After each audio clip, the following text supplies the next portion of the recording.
Grande joie aujourd'hui, n'est-ce pas? Comme tous les jours du Seigneur, mais en particulier lorsque on accueille officiellement une sœur dans l'Assemblée, et plus encore, pas juste avec une confession de foi, mais avec un baptême dans lequel elle va revêtir le Seigneur Jésus. C'est ce que nous dit la parole, qu'on a été baptisés en Christ pour revêtir Christ. Alors, on se réjouit avec toi, Odette. J'espère que tu n'es pas trop nerveuse, que ça ne va pas t'empêcher de d'écouter la parole qui sera prêchée.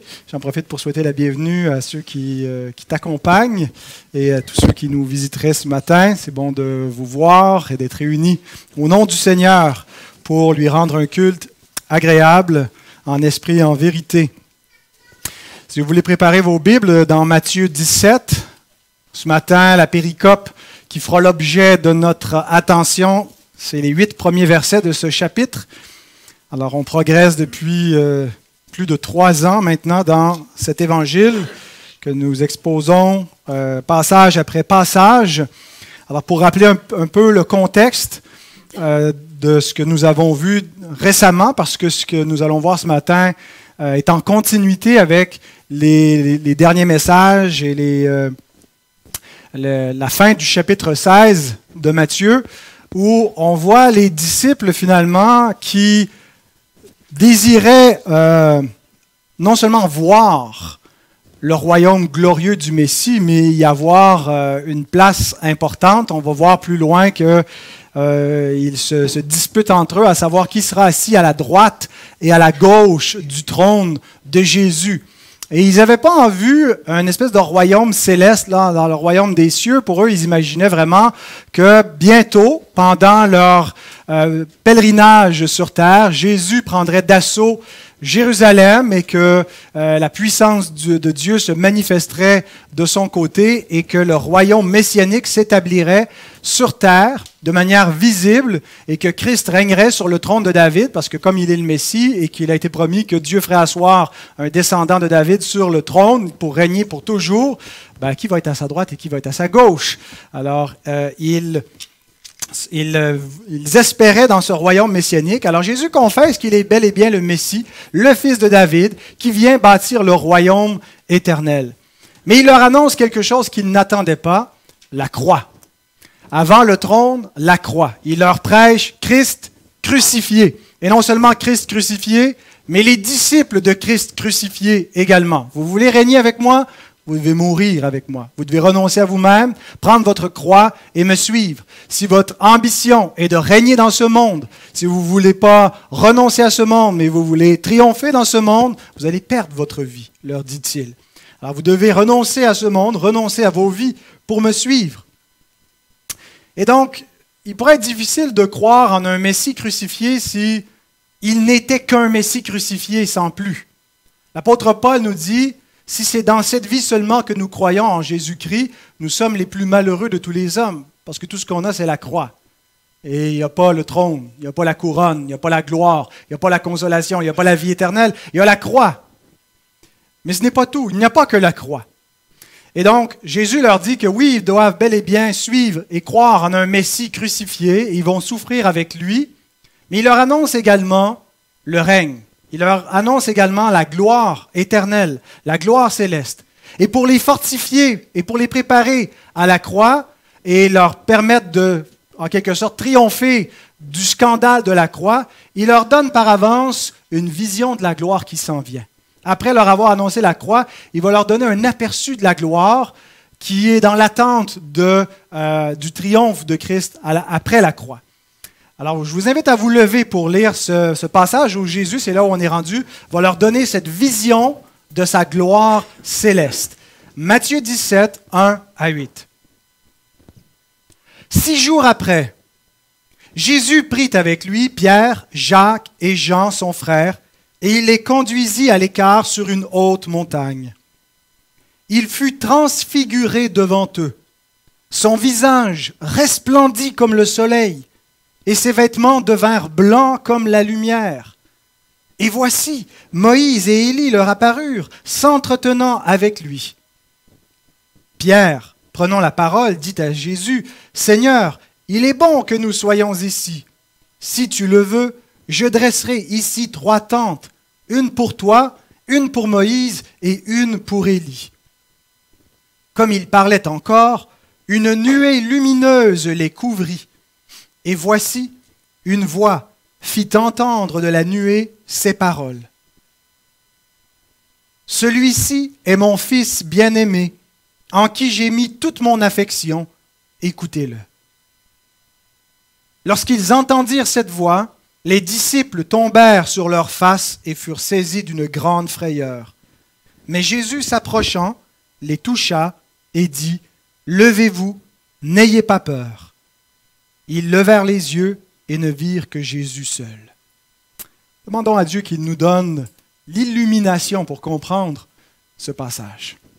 Seigneur, nous voulons te remercier parce que c'est ta parole que nous venons de lire. Pas la parole des hommes, mais la parole de Dieu, transmise par des hommes, mais inspirée par Dieu. Et Seigneur, nous te prions que tu nous donnes l'intelligence ce matin pour comprendre ce que ces Écritures veulent dire. Qu'est-ce que cette vision de Christ transfiguré et glorieux signifie? Et qu'est-ce qu'on doit en retenir?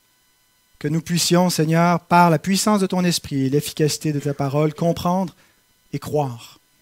Et c'est en Jésus, le seul médiateur, que nous te prions. Amen. Vous pouvez vous rasseoir.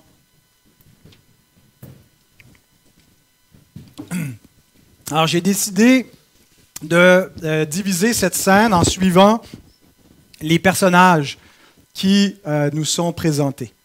Alors, on a d'abord le trio, Pierre, Jacques et Jean. Ensuite, il sera question de Jésus. Ensuite, de Moïse et d'Élie. Et ensuite, de Dieu le Père.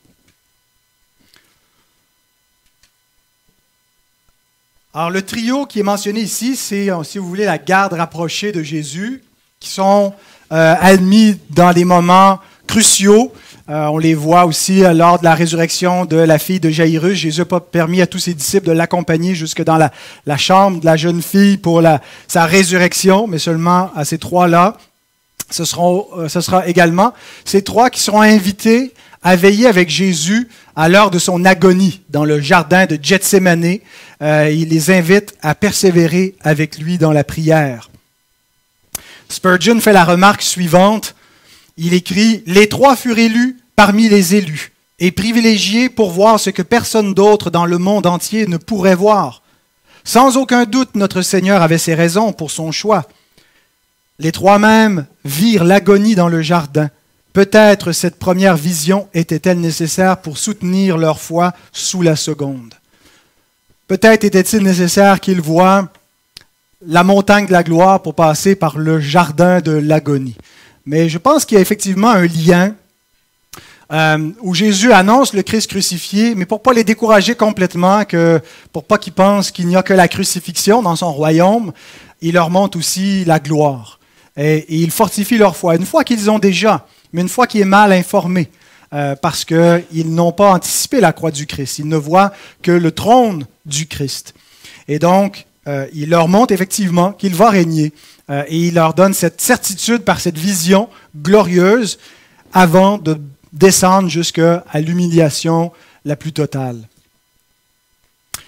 Il y a un contraste à faire entre la scène de la transfiguration et la scène de la crucifixion. Bien qu'ils soient diamétralement opposés, il y a un parallèle, il y a comme une correspondance entre les deux événements qui sont aux antipodes de la gloire d'un côté et l'abaissement de l'autre. Et j'ai trouvé fort intéressant ce commentaire de Davies et Allison, qui sont des commentateurs contemporains, qui ont écrit ceci concernant ce parallèle entre la transfiguration et la crucifixion. Le récit de la transfiguration a en quelque sorte un jumeau remarquable dans le récit de l'exécution de Jésus, au chapitre 27, versets 32 à 54. Dans l'un, une épiphanie privée, un Jésus exalté, vêtu de vêtements scintillants, se dresse sur une haute montagne et est accompagné de deux géants spirituels d'autrefois. Tout est lumière. Dans l'autre, un spectacle public, un Jésus humilié, dont les vêtements lui ont été arrachés et séparés, et suspendu sur une croix et accompagné de deux criminels notoires. Tout est ténèbres. Et on pourrait ajouter également de la façon que Dieu se révèle dans l'un comme dans l'autre, Sous le premier, il fait entendre sa faveur, son affection pour ce Fils unique en qui son âme prend plaisir, et dans l'autre, Dieu révèle sa colère. Il l'a brisé pour satisfaire sa justice.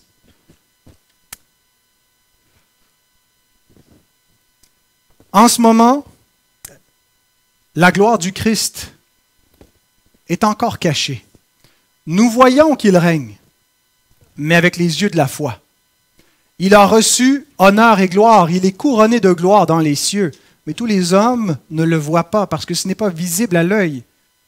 C'est visible à ceux qui ont reçu l'Esprit de Dieu et qui, par la foi, comprennent ces choses. En ce moment, sa gloire est cachée et son humiliation a été manifestée dans le monde.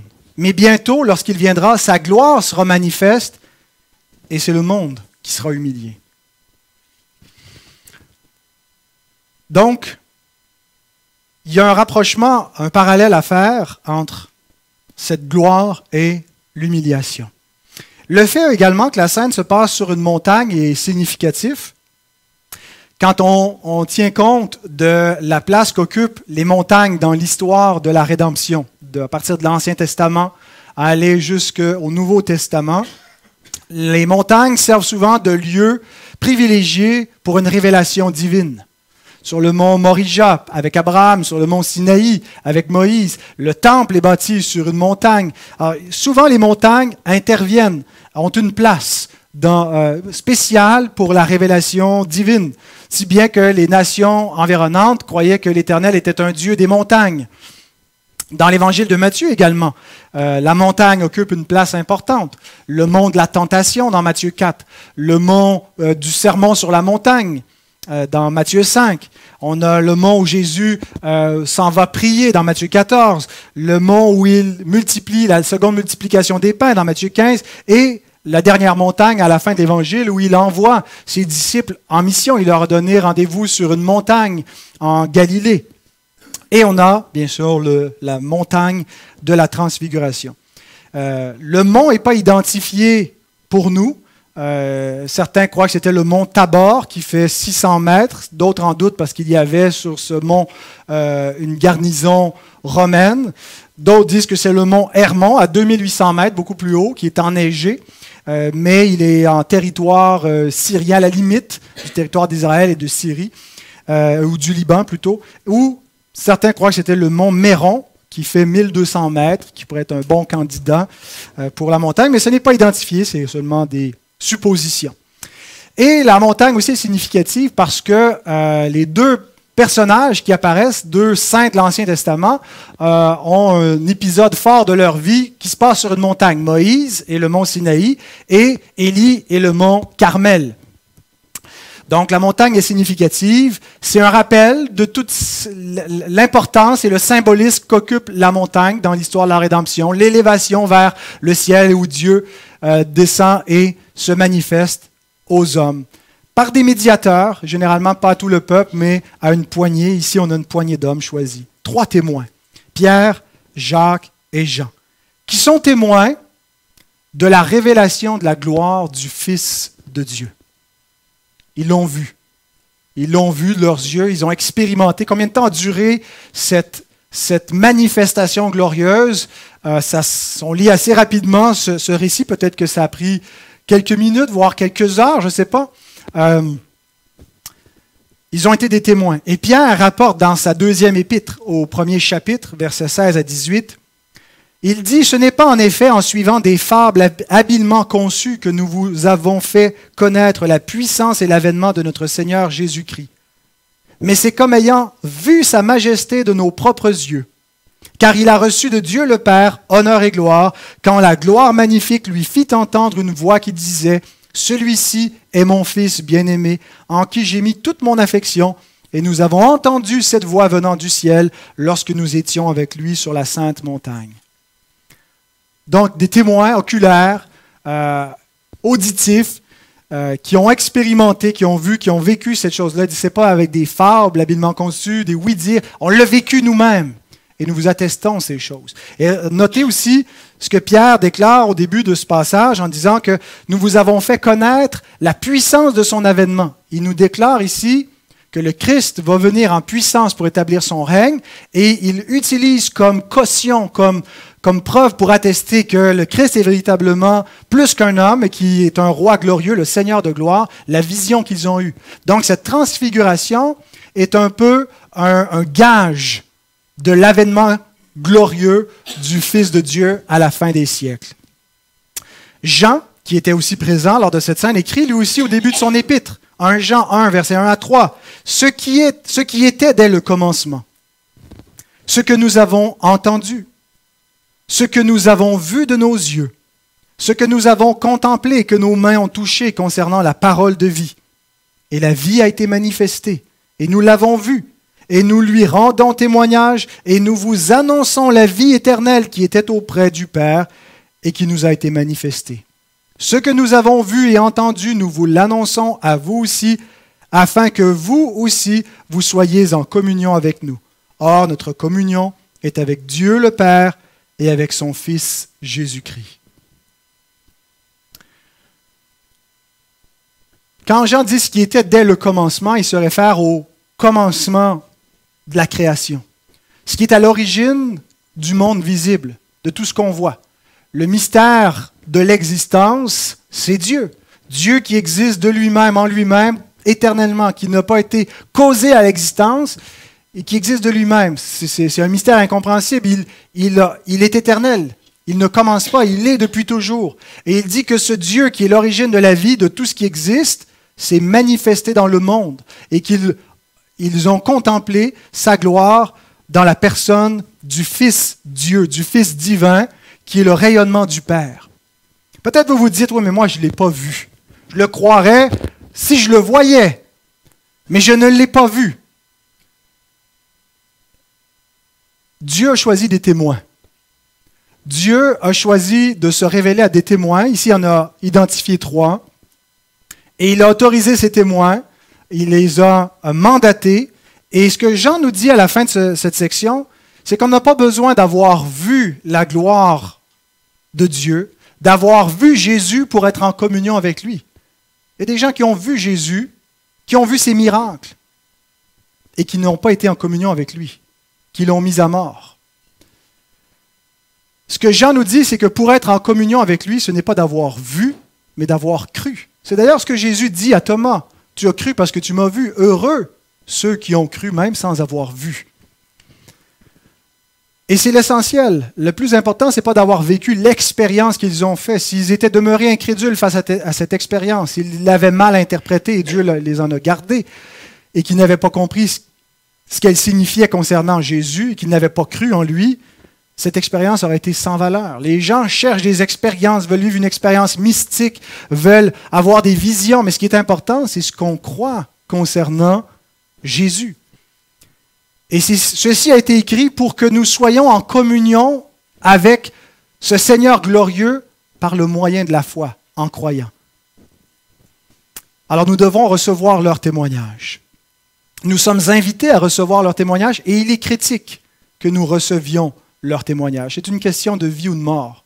Et je ne parle pas qu'une question de vie ou de mort physique, mais éternelle. Vie éternelle et mort éternelle. Ensuite, le deuxième personnage, c'est Jésus lui-même, au verset 2. Il fut transfiguré devant eux. Son visage resplendit comme le soleil, et ses vêtements devinrent blancs comme la lumière. On est devant Jésus avec la nécessité d'interpréter qui il est. Qui est ce personnage historique? Jésus de Nazareth. Qui est-il? Certains croient qu'il n'était qu'un simple homme ordinaire, qui n'avait rien de surnaturel, qu'il n'est pas Dieu, qu'il est un homme normal, mais que les histoires qu'on raconte à son sujet, les miracles, sa naissance miraculeuse, sa résurrection, sa transfiguration, ont été inventés par les hommes et qu'on en a en quelque sorte fait un messie divin par des mythes, par des fables habilement conçues. Ce que nous dit que ne sont pas leur discours, ce que nous dit Pierre, que ce n'est pas par des fables habilement conçues qu'ils ont fait connaître, mais certains disent non, c'est quand même des fables habilement conçues. Jésus a existé, mais ce qui est ajouté ici, les miracles et tout ça, le surnaturel, c'est des inventions des hommes. Bien écoutez, les témoins en question, Pierre, Jacques, Jean et bien d'autres, sont tous morts pour ce témoignage. Quelqu'un peut mourir en pensant qu'une chose est la vérité et en se trompant. Mais quelqu'un n'acceptera pas de mourir martyr pour quelque chose qu'il sait délibérément être faux. Il va changer d'idée avant ça. Peut-être un homme déterminé accepterait, mais pas des dizaines de témoins comme ça a été le cas au début du christianisme. On a affaire à des témoins et un type de témoin qui ne fait pas seulement dire « on croit qu'il est ressuscité », mais nous l'avons vu. Nous avons mangé avec lui après sa résurrection, nous lui avons touché, nous avons constaté ces choses et on est prêt à mourir pour notre parole. Donc on a des témoins extrêmement crédibles. D'autres ont dit, ça n'a pas été inventé, c'est vraiment arrivé, mais Jésus était un simple homme, était un homme ordinaire, et en cours de route, Dieu, le Dieu éternel, a décidé de l'adopter comme son fils et de manifester au travers de lui sa gloire. Et donc, Jésus est passé de homme à fils de Dieu, et c'est autour de son baptême que est venue la première déclaration. Quand Dieu a fait entendre cette voix-là, il l'aurait adopté comme son fils, il lui aurait donné l'Esprit qui est descendu sur lui sous la forme d'une colombe. On appelle ça l'adoptionnisme. Le seul problème, c'est que l'Écriture nous dit que le Christ n'a pas commencé à être le Fils de Dieu et son existence n'a pas commencé lorsqu'il est né ou à sa conception, mais il préexistait. Jésus lui-même dit « Avant qu'Abraham fût, je suis ». Et il déclare avoir une préexistence. Donc, on ne peut pas juste prendre un simple homme qui aurait en cours de route changé d'identité en devenant fils de Dieu, mais on parle de quelqu'un qui préexiste. Alors d'autres vont plus loin et disent « Ah, oui, il préexiste ». Il était effectivement la première créature de Dieu. Et c'est pour ça qu'il est appelé le Fils de Dieu, parce qu'en tant que première créature, il est comme le Fils que Dieu a fait, qu'il a fabriqué. Il l'a fait à son image. Et comme il est la première de ses créatures, c'est celle qu'il aime le plus, et il lui a donné un rôle spécial par rapport à toutes les autres créatures. Il en a fait le Seigneur de toutes ces créatures-là. C'est ce qu'enseignait Arius, c'est ce qu'en croient les témoins de Jéhovah, c'est ce que croient les saints des derniers jours. Mais je ne pense pas que c'est ce que l'Écriture enseigne. Quand l'Écriture nous parle que Jésus est le Fils de Dieu, elle ne veut pas dire qu'il a été créé comme Fils de Dieu. Ce que nous croyons, c'est qu'il est le Fils éternel de Dieu. Il n'a pas commencé à être le Fils comme le Père n'a pas commencé à être le Père. Dieu n'était pas complètement solitaire, puis subitement, il est devenu Père en s'étant créé un Fils. Il est le Père éternel. Alors, quand on parle de l'engendrement du Fils, ce n'est pas un engendrement qui est un acte dans le temps. C'est un engendrement éternel. C'est-à-dire que de toute éternité, il y a deux personnes éternelles qui existent, qui ont une relation filiale. Il y a le Père et le Fils. C'est un engendrement depuis toujours. C'est un mystère. Qu'est-ce que ça veut dire? Je n'arrive pas à le comprendre, l'expliquer, mais on parle de Dieu. C'est normal qu'à un moment donné, notre langage humain, notre conception d'un être dépasse nos catégories de finitude humaine. Et c'est ce que nous confessons depuis plus de 2000 ans comme chrétiens. Nous confessons la divinité, la pleine et entière divinité de Jésus de Nazareth. 100% homme, mais avant d'être un homme, il est le Fils Dieu de toute éternité, qui fait un avec le Père et qui s'est incarné. Et ce que nous voyons dans cette révélation, la transfiguration, c'est la manifestation de sa gloire divine, qui fait une avec la gloire du Père. Ce n'est pas donc juste quelque chose qui lui est conféré, qui lui est donné, qui était étranger à son essence propre. C'est la manifestation. En fait, dans un corps humain, il est comme voilé. Tout ce qu'on voit, c'est sa nature humaine. Il a pris une vraie nature humaine, comme la nôtre, faible, qu'il a unie à sa nature divine. Mais la nature divine, on ne peut pas la voir à moins qu'elle nous soit manifestée. Elle n'est pas matérielle, elle n'est pas physique. Et à ce moment-là, il a paru bon au Seigneur de gloire de révéler qu'il est le Seigneur de gloire et de montrer qu'il a une essence divine. Et quand Pierre nous dit que c'est ayant vu sa majesté de nos propres yeux, quand il a reçu de la majesté de gloire, il y a une correspondance entre les mots qui sont utilisés dans 2 Pierre 1. Nous avons vu sa majesté quand la gloire magnifique, et il y a un parallèle, là, les mots majesté et gloire magnifique sont de même famille, et c'est exactement ce que le concile de Nicée voulait dire en 325 quand il est écrit que Jésus, le Fils, il est lumière de lumière. La gloire magnifique lui a donné sa majesté. Il procède du Père. Il n'est pas créé, il est engendré. Il y a une relation de procession. C'est la doctrine que nous confessons comme chrétiens.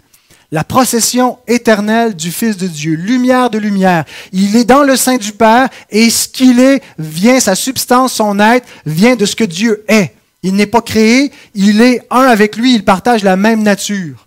Lumière de lumière. Donc, sa gloire vient de la gloire divine qui est là et qui se manifeste, la voix du ciel. Et Pierre dit, c'est de lui, c'est de cette gloire divine que venait la gloire du Fils que nous avons vu et que nous vous attestons. N'allons pas penser que dans cette vision-là, ils ont vu la lumière inaccessible de Dieu. C'est une théophanie, c'est-à-dire que Dieu ne peut pas être vu par l'œil humain. Personne n'a jamais vu Dieu et personne ne verra jamais Dieu. Quand Dieu se manifeste dans une nuée glorieuse, dans un éclat de lumière, ce n'est pas ce qu'il est en propre. C'est une création physique pour refléter ce qu'il est en propre, mais Dieu habite une lumière inaccessible. Alors, ils n'ont pas vu la totalité de l'éclat de sa majesté divine. Il n'y a que Dieu qui peut voir Dieu lui-même, qui peut contenir ce qu'il est. On peut juste voir Dieu au travers d'une médiation, d'une apparition, d'une manifestation. Et c'est ce qu'écrit Calvin. Il dit, ce n'était pas une manifestation complète de la gloire céleste du Christ, mais sous des formes adaptées à la capacité de la chair, il leur permettait de goûter en partie ce qui ne pouvait être pleinement compris. Autrement dit, Dieu est venu à nous sous une forme humaine. Dieu nous a parlé dans un langage humain. Si Dieu nous parlait en langue de Dieu, on ne comprendrait pas quelle langue il parle, Dieu. Dieu nous parle toujours dans une langue humaine. Dieu s'adresse toujours à nous dans des formes finies, dans un langage adapté, dans une révélation qui est adaptée à notre finitude. Mais la manifestation ultime, c'est que Dieu est venu lui-même dans l'humanité. Le Créateur a marché sur cette terre en prenant la forme d'une créature. Paul plutôt déclare ce mystère de la piété, que Dieu a été manifesté en chair. 1 Timothée 3,16. L'auteur de l'Épître aux Hébreux nous dit, en ces jours qui sont les derniers, Dieu nous a parlé par le Fils. Mais littéralement, c'est Dieu nous a parlé en Fils. En Fils, Dieu est venu et nous a parlé. C'est la parole de Dieu faite chair. Nous avons contemplé sa gloire, une gloire comme celle du Fils unique venu du Père. Personne n'a jamais vu Dieu, mais Dieu le Fils qui est dans le sein du Père est celui qui l'a fait connaître, nous dit Jean. Alors, si vous voulez connaître Dieu, ça passe par le Fils. Toutes sortes de gens sur la terre prétendent connaître Dieu. Mais s'ils n'ont pas un médiateur, ils se trompent. Ils sont trompés eux-mêmes parce que la seule façon de connaître Dieu, c'est au travers du Fils Dieu. Au travers de celui qui fait un avec le Père, qui peut être notre médiateur et qui vient pallier à tout le fossé, les obstacles qui nous empêchent de connaître Dieu, nommément notre péché et notre finitude. Sans un médiateur, si on croit avoir une connexion directe avec Dieu par autre que par le Fils de Dieu, ce n'est pas avec Dieu qu'on est en communion. C'est avec une illusion, ou c'est avec des démons, c'est avec des fausses doctrines. Mais pour connaître Dieu, ça passe par son Fils. Celui qui confesse le Fils a aussi le Père. Celui qui rejette le Fils rejette aussi le Père qui l'a envoyé, nous dit la parole du Seigneur. Il y a un seul Dieu et un seul médiateur entre Dieu et les hommes, Jésus-Christ, homme. Ensuite, troisième catégorie, on retourne à des hommes, mais deux hommes du passé. Deux saints de l'Ancien Testament, Moïse et Élie. Versets 3 et 4.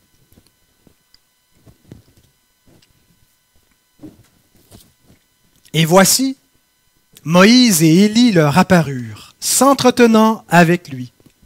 Pierre, prenant la parole, dit à Jésus, « Seigneur, il est bon que nous soyons ici. Si tu le veux, je dresserai ici 3 tentes, une pour toi, une pour Moïse et une pour Élie. » Alors, il y avait probablement leur Bible en image avec les visages des personnages pour reconnaître qui est qui. Puis on reconnu. Alors, on ne sait pas comment ça leur a été révélé que c'était Moïse et Élie. Peut-être Jésus, ensuite, en redescendant de la montagne, même avant ça, parce qu'il les a nommés, il voulait monter des tentes pour eux. Qu'est-ce qu'ils font là? Pourquoi Moïse et Élie? Qu'est-ce qu'ils viennent faire dans cette scène de la manifestation de la divinité du Fils de Dieu? Alors, certains commentateurs croient que ils sont les représentants de la loi et des prophètes, et toute la loi et les prophètes attestent la venue du juste, et c'est lui, donc, il y a ces deux représentants qui viennent de l'Ancien Testament pour, en quelque sorte, donner leur caution, leur témoignage, parce qu'effectivement, Moïse et Élie représentent la loi et les prophètes. Moïse, la loi, et Élie, qui est un prophète puissant. Tous les deux aussi ont eu un départ surnaturel. Moïse dans Deutéronome 34, où c'est Dieu qui enlève son corps, qui l'a enterré, personne ne sait le lieu de sa tombe. Et Élie qui a été enlevé dans un chariot de feu. Alors, ce qui fait que, en quelque sorte, ces personnages étaient peut-être attendus qu'ils reparaîtraient. Et ils sont aussi deux figures messianiques, deux figures qui font attendre le Messie, en fait, qui représente par avance le Messie. On lit dans Deutéronome 18, 15 et 18. « L'Éternel, ton Dieu, te suscitera du milieu de toi, d'entre tes frères, un prophète comme moi, vous l'écouterez. » C'est Moïse qui parle. Et ensuite, au verset 18, « Je leur susciterai du milieu de leurs frères un prophète comme toi. Je mettrai mes paroles dans sa bouche, et il leur donnera il leur dira tout ce que je lui commanderai. » Donc, Moïse était un prophète différent des autres. Dieu ne se révélait pas au travers d'énigmes et de visions, mais il dit, je lui parle de bouche à bouche. Je lui dis directement, je mets mes paroles dans sa bouche. Il est le prophète le plus immédiat, si on veut, dans l'accès qu'il avait à Dieu. Et il annonce que Dieu allait susciter un prophète comme lui, de même nature que lui, et Dieu le déclare, oui, je vais avoir un autre prophète auquel je vais parler directement, et si quelqu'un n'écoute pas les paroles de ce prophète, il sera exterminé du milieu du peuple. Élie, quant à lui, dans la dernière section de l'Ancien Testament, le dernier prophète Malachie, et le dernier passage du livre de Malachie, en fait la toute fin de l'Ancien Testament, nous lisons ceci. « Souvenez-vous de la loi de Moïse, mon serviteur, auquel j'ai prescrit en Horeb pour tout Israël des préceptes et des ordonnances. » Donc Moïse est rappelé et réévoqué. Et au verset 5, « Voici, je vous enverrai Élie, le prophète, avant que le jour de l'Éternel arrive, ce jour grand et redoutable. » Il sera question dans le prochain message de la venue d'Élie, puis Jean-Baptiste. Mais Élie est là, véritablement, avant la venue du jour du Seigneur. Il vient dans cette apparition glorieuse et la manifestation de la divinité du Christ. Alors, il y a plusieurs parallèles qui pourraient être faits entre Moïse, Élie et Jésus-Christ. Plusieurs parallèles sur leurs œuvres et tout ça, mais il y en a un en particulier que je veux souligner parce que c'est celui qui saute aux yeux dans ce passage, c'est celui de l'éclat, la brillance, la gloire qui émane d'eux, et en particulier Moïse. Moïse qui, après avoir été sur une montagne, le mont Sinaï, après avoir parlé face à face avec l'Éternel, il est redescendu, puis quoi? Il brillait. Son visage émanait de la gloire divine. On lit dans Exode 34, 29 à 30. « Moïse descendit de la montagne de Sinaï, ayant les 2 tables du témoignage dans sa main. En descendant de la montagne, il y avait les 2 tables dans sa main en descendant, et il ne savait pas que la peau de son visage rayonnait. parce qu'il avait parlé avec l'Éternel. Aaron et tous les enfants d'Israël regardèrent Moïse, et voici la peau de son visage rayonnait, et ils craignaient de s'approcher de lui. Ils avaient la crainte en voyant la gloire sur le visage de Moïse qui reflétait la gloire de l'Éternel. Et donc, qu'est-ce que Moïse faisait? Il mettait un voile sur son visage. Lorsqu'il allait devant le peuple, il voilait son visage pour pas que les Israélites voient cette gloire et qu'ils craignent, et surtout, nous dit Paul, qu'ils s'attachent à une gloire passagère. Et lorsqu'il allait en présence de l'Éternel, dans la tente de la rencontre, il retirait son voile. Et l'apôtre Paul interprète pour nous, si vous voulez tourner dans 2 Corinthiens, je n'ai pas mis le verset parce que c'était quand même une longue section, 2 Corinthiens 3. L'apôtre Paul interprète pour nous ce que signifie ce passage dans l'Ancien Testament où Moïse, à l'inauguration de l'Ancienne Alliance, lorsqu'il reçoit les tables de la loi et que son visage brille et se voile, l'apôtre Paul comprend qu'il y a ici un contraste avec une autre gloire qui devait venir. Et pourquoi est-ce que Moïse voilait son visage? Et il nous donne l'interprétation, et ça nous donne une clé supplémentaire pour comprendre qu'est-ce que Moïse vient faire dans cette scène de la transfiguration. 2 Corinthiens 3, versets 7 à 13. Or, si le ministère de la mort, c'est comme ça qu'il appelle l'Ancienne Alliance, c'était non pas le ministère de la miséricorde pour pardonner les péchés et donner la vie éternelle, mais c'est le ministère de la condamnation pour donner la loi qui condamne le péché afin de conduire à la miséricorde de Dieu par Christ. Alors, si le ministère de la mort, gravé avec des lettres sur des pierres, a été glorieux, au point que les fils d'Israël ne pouvaient fixer les regards sur le visage de Moïse, à cause de la gloire de son visage, bien que cette gloire ait été passagère. Combien le ministère de l'Esprit ne sera-t-il pas plus glorieux? Si le ministère de la condamnation a été glorieux, le ministère de la justice est de beaucoup supérieur en gloire. Et sous ce rapport, ce qui a été glorieux ne l'a point été, à cause de cette gloire qui lui est supérieure. En effet, si ce qui était passager a été glorieux, ce qui est permanent est bien plus glorieux.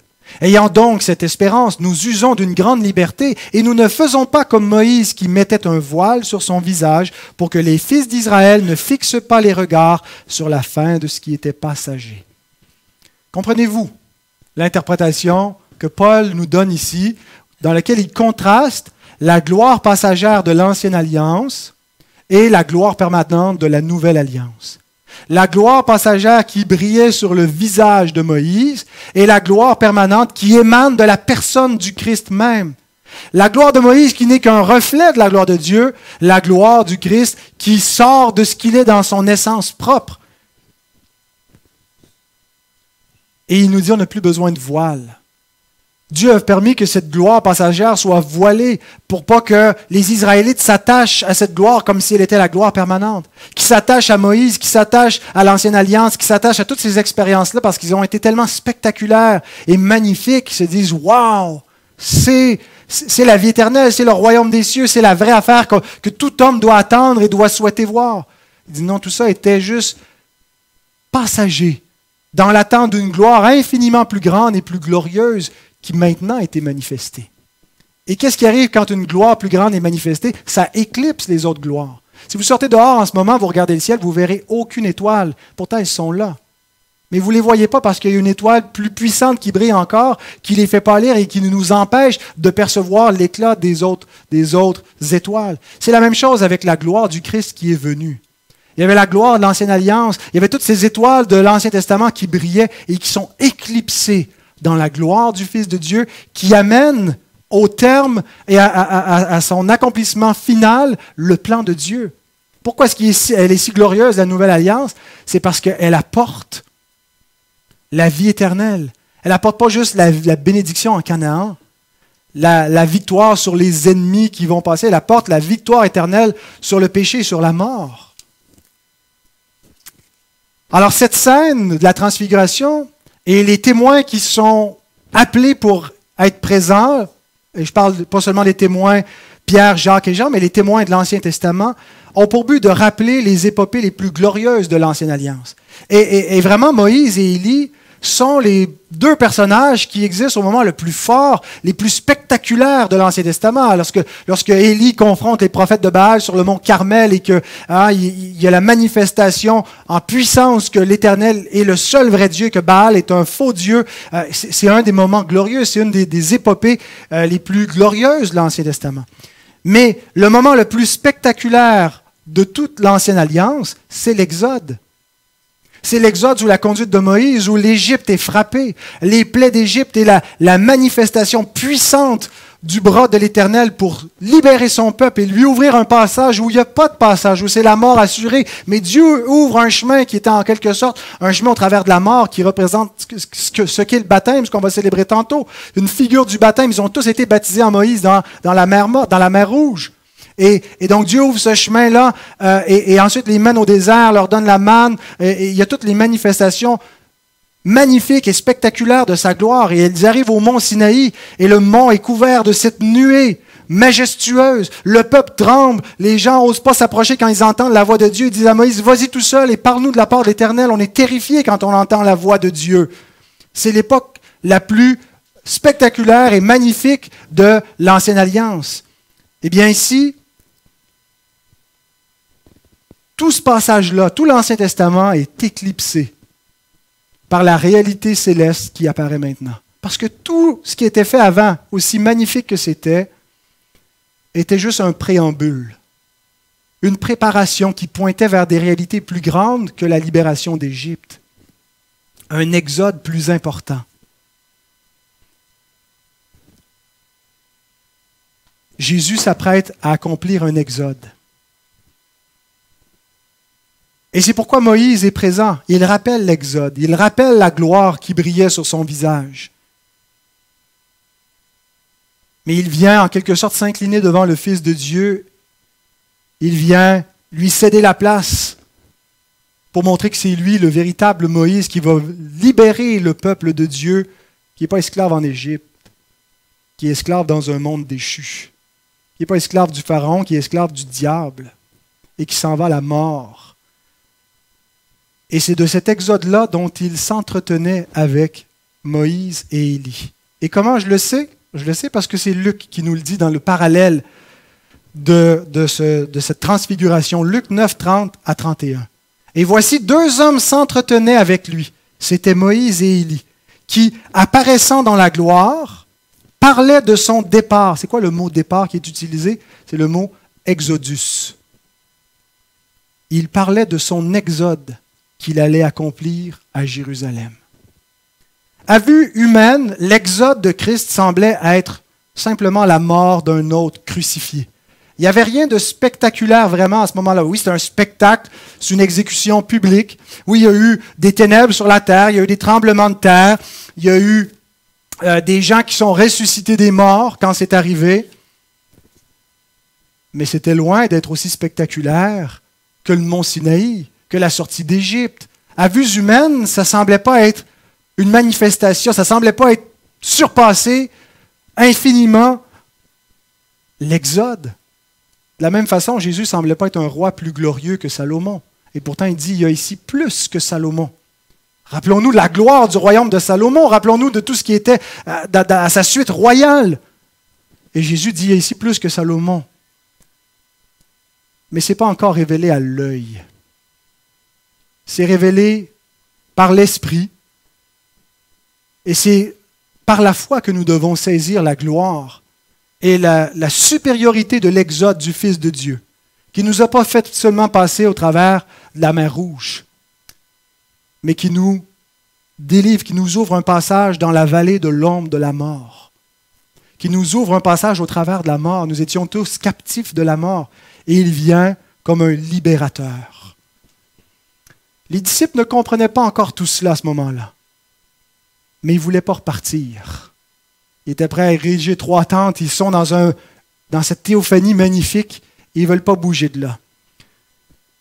Et ils ont juste un petit aperçu de la gloire éternelle qui s'en vient. De la gloire qui est réservée pas juste à ces 3-là, parce qu'il n'y a personne qui va devancer qui que ce soit.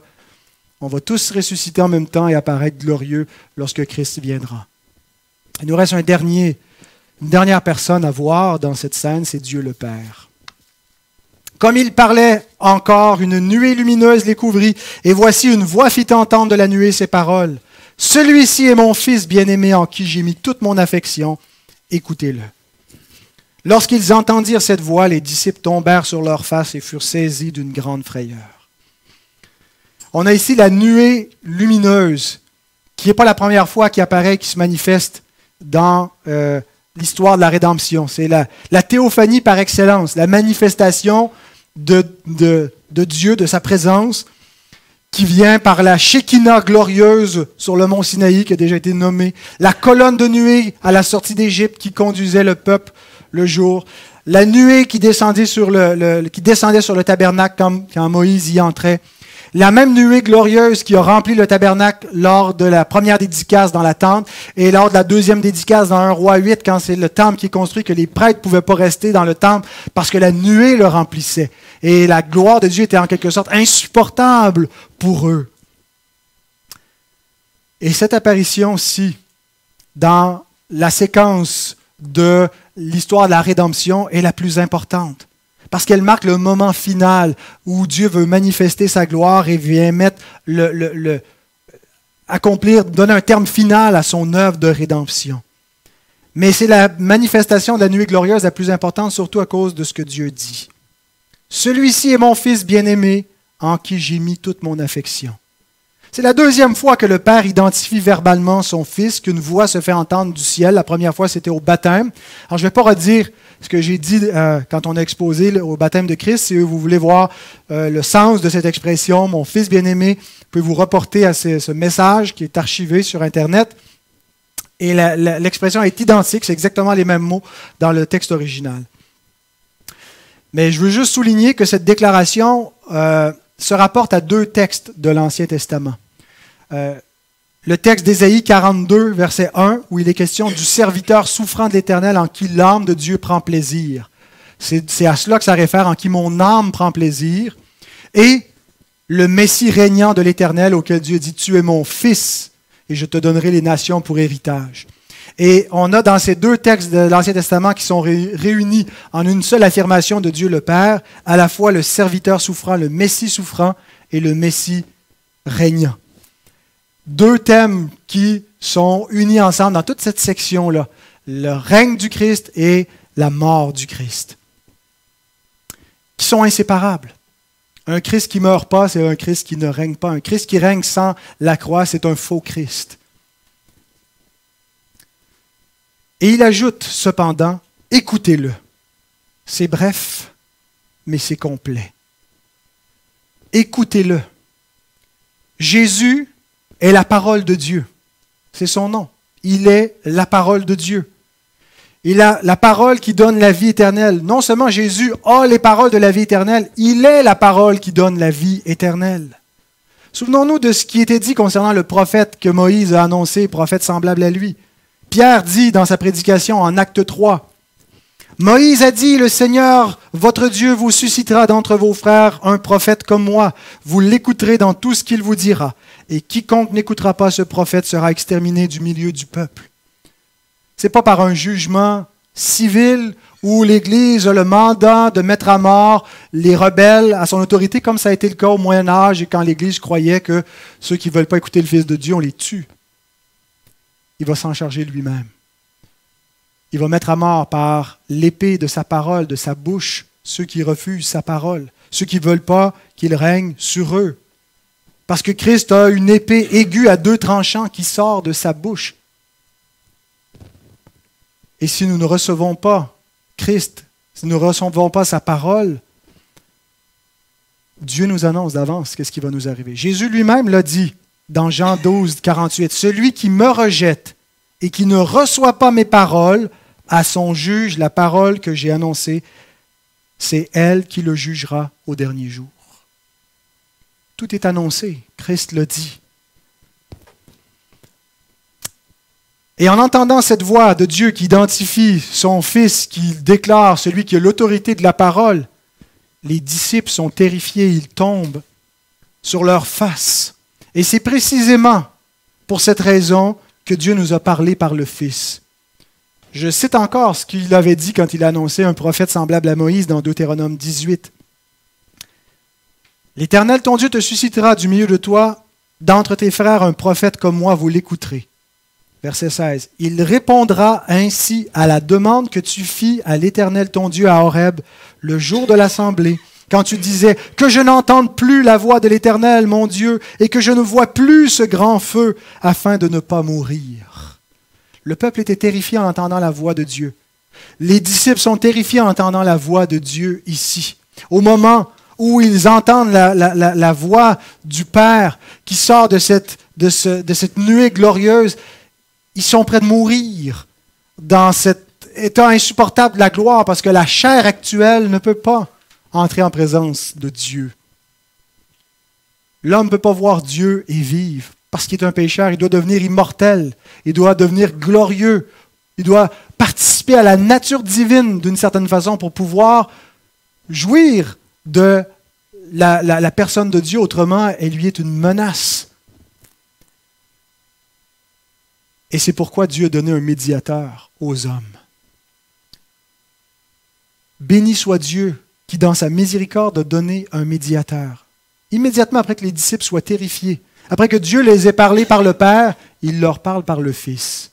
Mais Jésus, s'approchant, les toucha et dit « Levez-vous, n'ayez pas peur. » Ils levèrent les yeux et ne virent que Jésus seul. Béni soit Dieu qui nous a donné un médiateur qui est Dieu, mais qui nous parle dans une langue humaine parce qu'il est aussi homme. Un médiateur qui a partagé notre faiblesse et qui a compassion de nous. Dieu ne s'est pas rendu terrifiant pour nous, mais compatissant. Il est venu dans une condition de faiblesse, il a parlé notre langue, il a prouvé son amour pour nous en se livrant à la mort pour nous sauver. Pourquoi ne pas croire dans un tel médiateur? Pourquoi ne pas suivre un tel médiateur? Il est le seul qui nous ouvre, qui nous donne un accès au Père. Nul ne vient au Père que par moi, dit Jésus. Qui nous amène à la fin de ce message. Il reste encore une dernière personne qu'on n'a pas vue, c'est le lecteur. C'est l'auditeur, c'est le témoin de cette scène qui n'était pas présent, mais qui reçoit le témoignage des apôtres, qui rapporte ceci. Que ferons-nous de cette révélation? Que ferez-vous de cette révélation? Où vous situez-vous par rapport à tout ce qui est affirmé concernant le Fils de Dieu, concernant la gloire de son règne, la venue de son règne, son autorité, concernant son humiliation, concernant la nécessité de sa mort sacrificielle pour nous sauver? Ferez-vous comme Moïse, qui jugeait de l'opprobre de Christ comme un trésor plus grand que ceux de l'Égypte? Ou est-ce que les trésors de l'Égypte vont séduire vos cœurs et vont vous faire mépriser l'opprobre du Christ et rejeter le Christ et ses trésors? Ferez-vous comme Élie, qui faisait partie du reste fidèle, qui n'a pas fléchi le genou devant Baal? Ou fléchirez-vous les genoux devant les Baals de cette génération perverse et adultère? Ferez-vous comme les disciples qui ont vu, qui ont cru et qui n'ont pas aimé leur vie jusqu'à craindre la mort et qui ont vaincu le monde et le diable à cause du sang de l'agneau et de leur foi en lui? Ferez-vous comme notre sœur Odette qui a renoncé à sa vie pour Christ afin de partager la sienne? Prions. Seigneur, merci pour cette vision magnifique de notre Seigneur, le Seigneur de gloire. Nous te prions simplement de bénir ta parole. Notre confiance, Seigneur, est dans cette parole qui est efficace, qui pénètre dans les cœurs, qui convainc, qui est une parole vivante. Seigneur, fais ton œuvre au milieu de cette assemblée et de tous ceux qui entendront, Seigneur, cette parole. Fais ton œuvre efficacement par cette parole vivante pour convaincre les cœurs et te glorifier en te révélant à tes enfants. Amen. Alors, on va passer maintenant au baptême. Alors,